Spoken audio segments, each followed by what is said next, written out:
안녕하십니까, 이병옥입니다. 자, 이번 시간에는 제1파트 건축물 에너지 효율 등급 평가 중에서 제1장 건축물 에너지 효율 등급 인증에 관한 규칙에 대해서 여러분들하고 같이 살펴보도록 하겠습니다. 자, 먼저 이제 우리 화면 보시면요.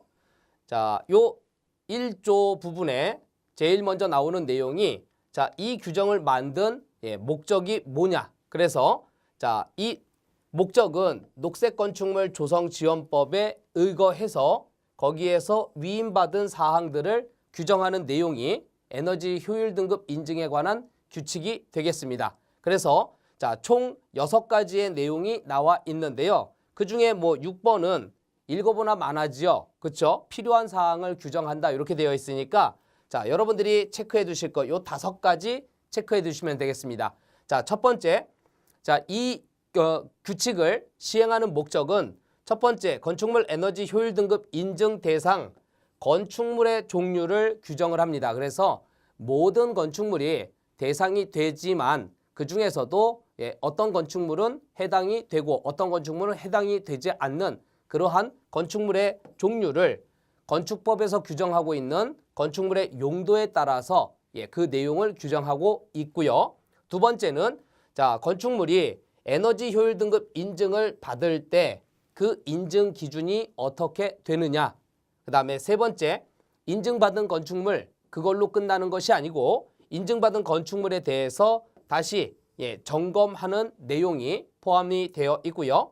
그 다음에 네 번째, 이 인증받는 건축물에 대해서 누가 인증을 할 거고 그 다음에 그 인증기관을 누가 관리 감독할 것이냐. 그래서 인증기관과 운영기관에 대한 지정 내용이 포함되어 있고요. 그 다음에 5번째, 중요한 내용이죠. 우리가 해야 될 건축물 에너지 평가사. 그래서 그 건축물 에너지 평가사의 업무 범위 등에 관한 내용을 이 규정에서 규정하고 있습니다. 그 5가지 내용 여러분들이 잘 체크해 두시면 되겠고요. 다음에 두 번째, 제2조 내용을 같이 살펴보도록 하겠습니다. 2조의 내용은 적용하는 대상 건축물이 어떻게 되느냐. 그래서 이 규정에서 정하고 있는 적용 대상 건축물은 주택. 그래서 주택이라 함은 우리가 건축법 용도상 단독주택과 공동주택으로 구분을 합니다. 그 다음에 거기에 기숙사까지 포함이 됩니다. 그래서 기숙사는 공동주택 범위에 들어가는 용도인데 주택하고 기숙사를 조금 분리하는 개념으로 규정을 하고 있고요. 그 다음에 두 번째, 적용하는 대상 건축물은 업무시설. 그래서 우리가 일반적으로 사무소가 업무시설이 되겠고요. 그 다음에 기타 그 이외에 건물의 용도 중에서 냉방 또는 난방하는 면적이 500제곱미터 이상인 건축물. 그래서 건축법 시행령에서 건축물의 용도를 구분을 할 때 업무시설을 제외하고 그 다음에 주택과 기숙사를 제외한 기타 나머지 건물들 중에서 냉방과 난방을 하는 면적이 500제곱미터 이상이 되게 되면 그러면 적용 대상에 포함이 되겠습니다. 그 다음에 네 번째, 네 번째는 예외 사항인데요. 이 예외 사항에는 일단 국토교통부 장관하고 그 다음에 산업통상자원부 장관이 공동으로 고시하는 실내의 냉방, 난방 설정 온도 조건이 있는데 그걸 가지고는 인증평가가 불가능하다라고 판단되는 경우에는 이 적용 대상에서 제외가 됩니다. 그 다음에 또는 냉방, 난방의 설정 온도를 가지고 평가하기 좀 애매한 공간들이 전체 연면적의 50% 이상을 차지하는 건축물도 마찬가지로 이 인증평가 기준에 못 미친다 이렇게 보기 때문에 그 부분들의 건축물들은 제외가 된다. 그래서 적용 대상에 크게 3가지 주택, 업무시설, 그 다음에 냉난방을 하는 면적이 500제곱미터 이상인 건축물, 그 다음에 기타 인증평가가 불가능한 건축물, 그 다음에 냉난방을 하지 않는 공간의 면적이 50% 이상 차지하는 건물은 적용 대상에서 제외된다. 그렇게 4가지 정도 여러분들이 정리해 두시면 되겠습니다. 자, 그렇게 하시고 다음 페이지 넘어가시면 자, 앞서서 말씀드린 건축물의 용도에 관련돼 가지고 자, 건축법 시행령 별표 1에 대한 내용들이 우리 교재에 수록이 되어 있습니다. 그래서 이미 여러분들이 이것은 제1과목에서 배우는 내용이고 참고적으로 여러분들이 다시 한번 배웠던 내용을 정리해 두자. 그래서 자, 주택을 다시 용도에 따라서 구분을 하면 단독주택이 처음에 나오고요. 단독주택 안에는 단독주택, 그 다음에 다중주택, 다가구주택 이렇게 그 다음에 공관 이렇게 4가지가 단독주택의 용도에 포함이 되고요. 다음에 두 번째 공동주택에 포함되는 경우 보시면 자, 공동주택은 아파트, 그 다음에 연립주택, 다세대주택, 기숙사 이렇게 4가지가 공동주택에 포함되는 건축물의 용도입니다. 그래서 이 내용 체크해 두시고 그 다음에 기타 나머지 뭐 근린생활시설, 그 다음에 뭐 제2종 근린생활시설, 그 다음에 뭐 기타 나머지 뭐 문화 및 집회시설, 종교시설 자, 이러한 내용들도 다 마찬가지로 건축물에서 냉난방을 하는 면적이 500제곱미터 이상이 되면 자, 그러면 요 인증평가 대상에 들어간다. 그렇게 여러분들이 체크해 두시면 되겠습니다. 그래서 관련된 내용들 한 번씩 여러분들이 체크해 두시고 자, 그렇게 여러분들이 읽어봐 두시면 되겠고요. 자, 그러고 나서 자, 세 번째 자, 3조에 대한 내용을 여러분들하고 같이 살펴보도록 하겠습니다. 자, 우리 교재에 자, 3조에 대한 내용은 운영기관에 대한 지정. 그래서 운영기관은 누가 지정을 하느냐 하면 국토교통부 장관이 지정을 합니다. 그래서 녹색건축센터 중에서 하나의 기관을 설정을 해가지고 운영기관으로 지정을 합니다. 자, 이 경우 산업통상자원부 장관하고 협의를 반드시 해야 되겠고요.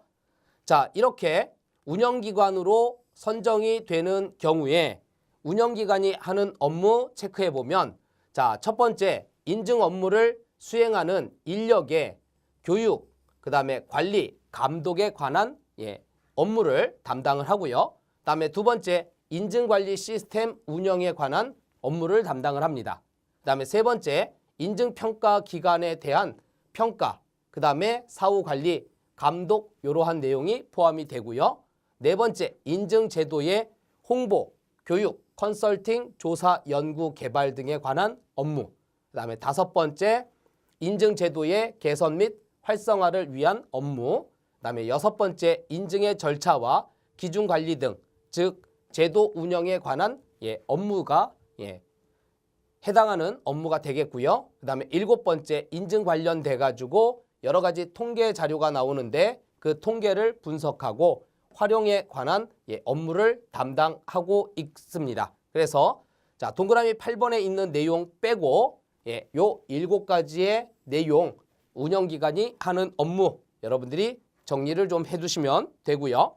그 다음에 이렇게 운영기관으로 선정돼서 운영기관의 업무를 수행하는 운영기관의 경우는 그 사업 내용을 보고하게 되어 있습니다. 그래서 누구에게 보고를 하느냐? 국토교통부 장관하고 산업통상자원부 장관에게 각각 보고하게 되어 있습니다. 그 다음에 자, 해당하는 내용은 어떤 사업 내용들을 보고하느냐? 첫 번째는 전년도 사업 추진 실적과 그 해의 사업 계획을 매년 1월 31일까지 보고하게 되어 있고요. 그 다음에 두 번째, 자, 분기별로 인증을 해준 그 건축물에 대한 현황을 매 분기 말일을 기준으로 해서 다음 달 15일까지 그 내용을 보고하게 되어 있습니다. 자, 다음에 다음 페이지 넘어가셔가지고 자, 4번에 보시면 자, 4번에 있는 내용은 자, 제4조에 관련된 내용입니다. 그래서 인증기관의 지정에 관련된 내용. 그래서 앞에 3조는 운영기관에 대한 내용이고요. 4조는 인증기관에 대한 지정 내용입니다. 자, 일단 자, 지정을 하기 위해서는 자, 지정 신청 공고를 해서 그 지원되는 인증기관들에 대해서 평가를 해가지고 그 인증기관을 설정을 합니다. 그래서 자, 일단 첫 번째 지정 신청 공고를 하고요. 요 내용은 뭐 그렇게 크게 중요한 내용이 아니니까 그냥 봐두시면 되겠고, 그다음에 인증기관으로서 신청을 하고자 하는 자는 지정 신청서를 누구에게 제출하느냐? 국토교통부 장관에게 제출을 합니다. 그 다음에 그 지정 신청서 안에 들어가야 되는 내용은 자, 동그라미 2번에 인증 업무를 수행할 전담 조직, 그 다음에 업무 수행 체계에 대한 설명서가 들어가 줘야 되고요.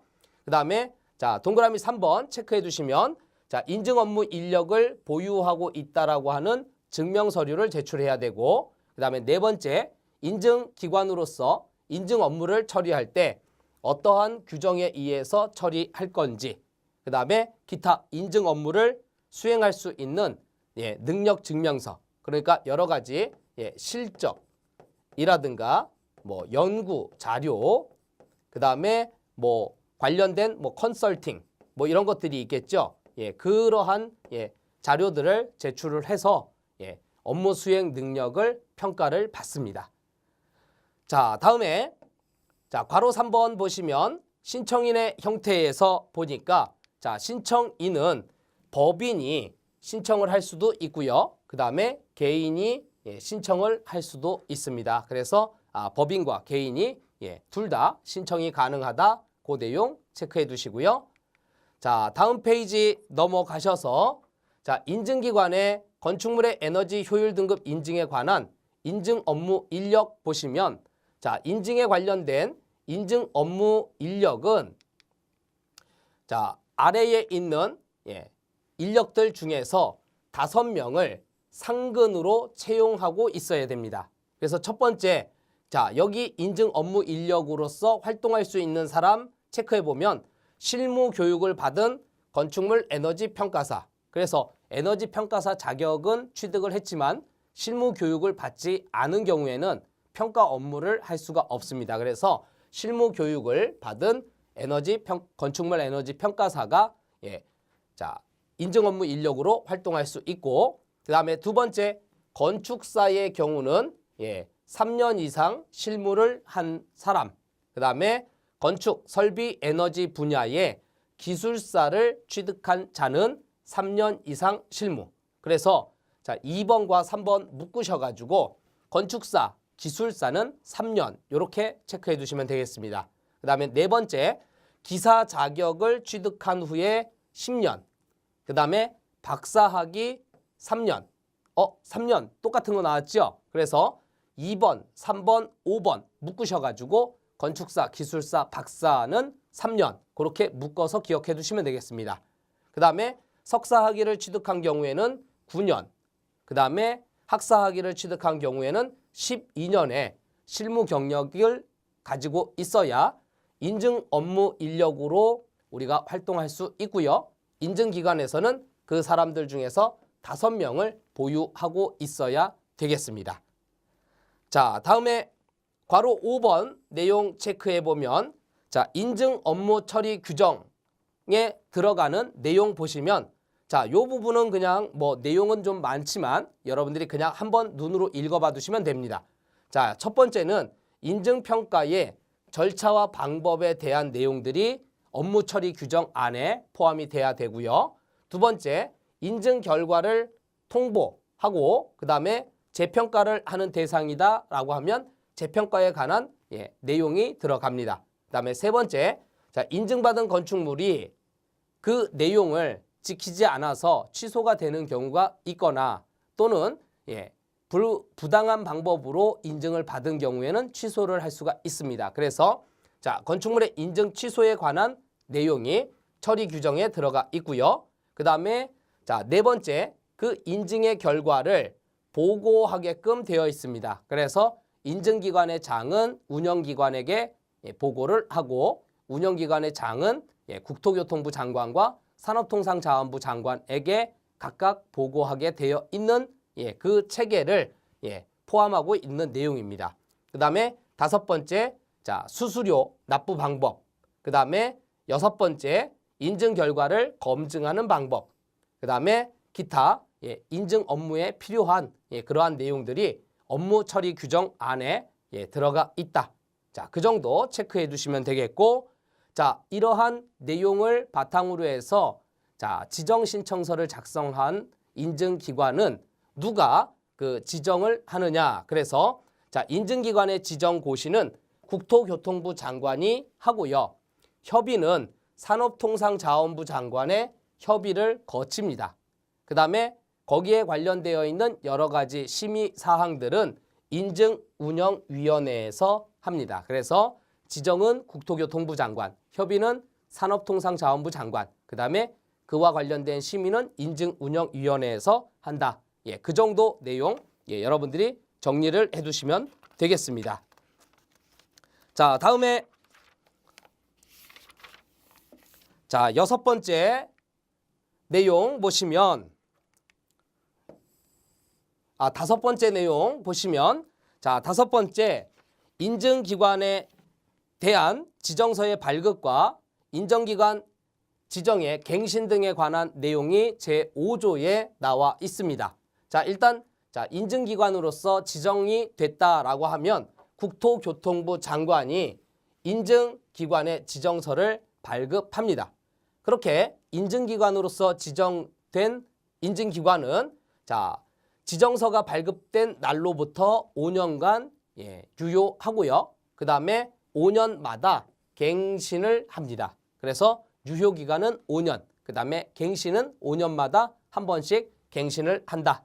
그 정도 체크해 두시고, 자, 다음에 자, 인증기관으로서 지정을 받았는데 중간에 변경사항들이 발생하는 경우가 있습니다. 그래서 인증기관의 장은 30일 이내에 변경된 내용을 운영기관의 장에게 제출을 하고요. 그렇게 보고를 받은 운영기관의 장은 국토교통부 장관과 산업통상자원부 장관에게 각각 보고를 하게 되어 있습니다. 그래서 이렇게 변경사항을 보고하는 대상, 자, 3가지 내용이 있습니다. 첫 번째는 기관의 명칭이 바뀌었던가, 두 번째, 기관의 대표자가 변경이 되는 경우에는 반드시 30일 이내에 보고를 해야 되고요. 그 다음에 두 번째, 건축물의 소재지가 변경이 되었다라고 하면 당연히 변경 보고사항에 포함이 돼야 되고, 그 다음에 세 번째, 상근 인증 업무 인력. 그래서 앞에서 우리가 살펴보았던 상근 인력 5명 이상을 보유하고 있어야 되는데 그 인력이 변화가 되었다라고 하면 반드시 보고를 해야 됩니다. 그 다음에 자, 4번째 보시면 자, 인증기관으로서 지정을 받은 기관은 취소를 할 수가 있습니다. 그래서 자, 거기에 관련된 내용은 그냥 뭐 큰 내용은 아니니까 여러분들이 그냥 봐두시면 되겠고요. 자, 다음에 6번째 인증 신청에 관련된 내용, 그래서 제6조에 대한 내용 보시면 자, 인증을 신청하고자 한다. 즉 건축물의 에너지 효율 등급 인증을 받기 위해서 인증 신청자는 건축주, 그 다음에 건축물 소유자, 그 다음에 사업 주체 또는 시공자가 인증을 신청할 수 있습니다. 그래서 건축주와 건축물의 소유자는 개인이 그냥 신청을 하면 되는데 사업 주체나 또는 시공자의 경우는 자, 괄호 안에 있는 내용 체크해 두시면 건축주나 건축물의 소유자에게 자, 동의를 받은 경우에만 신청을 할 수가 있습니다. 자, 다음에 자, 인증을 신청할 때 제출해야 되는 서류 체크해 두시면 자, 제출하는 데는 인증관리 시스템에다가 그 서류를 제출을 하고요. 자, 제출 서류 목록에 보니까 조금 내용이 많죠. 자, 그래서 한번 읽어보면 다 우리가 아는 내용이에요. 자, 동그라미 니은번부터 체크를 하면 공사가 완료된 다음에 이를 반영한 건축, 기계, 전기, 신재생 에너지 관련 최종 설계 도면이 들어가 줘야 되고요. 두 번째, 건축물 부위에 따른 성능 내역서. 자, 여기에 들어가는 주된 내용은 열 관류율. 그런데 부위마다 재료와 구조가 다 다르다라고 하면 평균 열 관류율을 계산을 해가지고 그 내용이 반드시 포함이 되어야 합니다.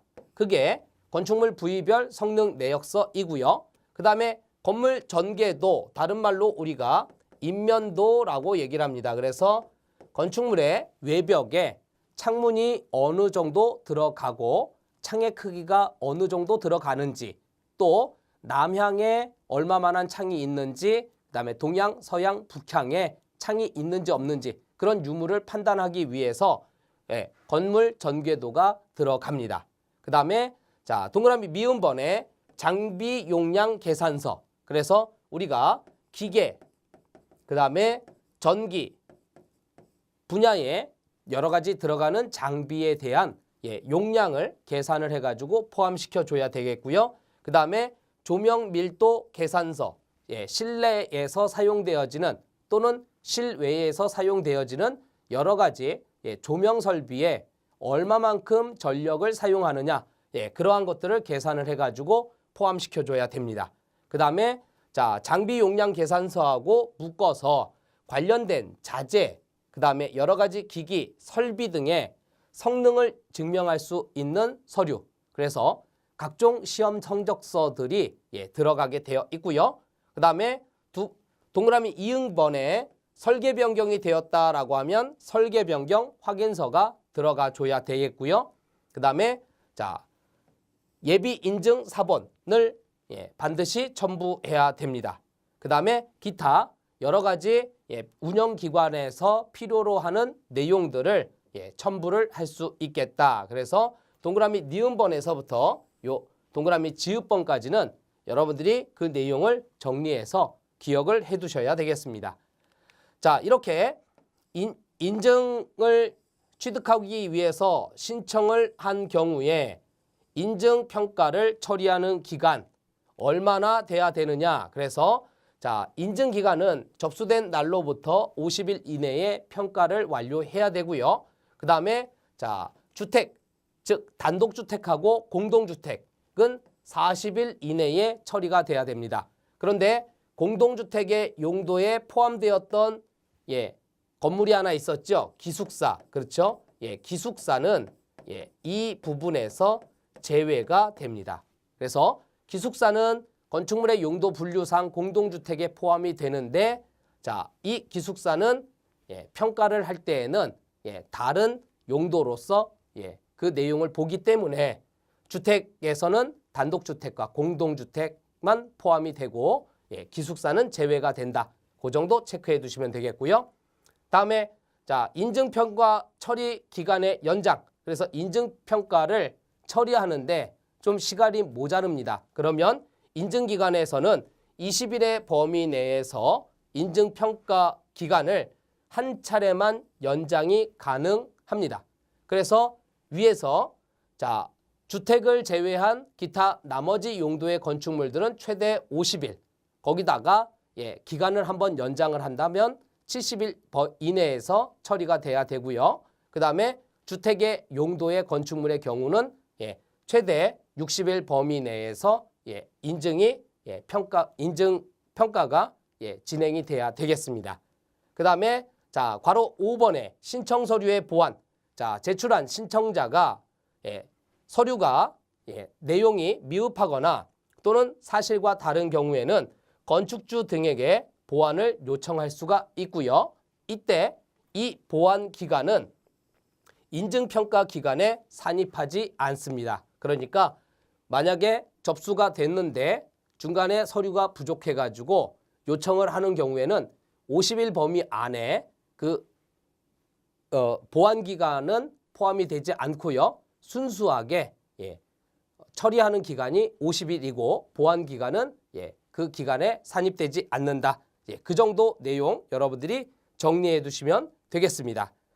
자, 그러고서 다음 페이지 넘어가시면 자, 인증기간의 장은 건축주 등이 보완 요청 기간 안에 보완을 하지 아니한 경우는 자, 어떻게 할 수 있냐면 신청을 반려할 수가 있습니다. 그런데 이때도 반려를 하는데 자기 마음대로 막 하면 안 되겠죠. 그래서 반려 기준이나 절차 등의 사항은 국토교통부 장관하고 산업통상자원부 장관이 정해서 공동으로 고시합니다. 그래서 이 내용도 체크해 두시고, 다음에 동그라미 4번에 인증을 받은 건축물의 소유자는 필요한 경우 유효기간이 만료되기 90일 전까지 같은 건축물에 대해서 재인증을 신청할 수가 있습니다. 그래서 자, 재인증과 관련되어 있는 내용이 동그라미 4번이 되겠다. 그래서 자, 재인증을 하는 경우에 유효기간 만료일 90일 전에 신청을 하고요. 이 기준도 마찬가지로 국토교통부 장관과 산업통상자원부 장관이 공동으로 고시하는 내용에 따라서 그 절차에 맞게끔 진행이 되어야 합니다.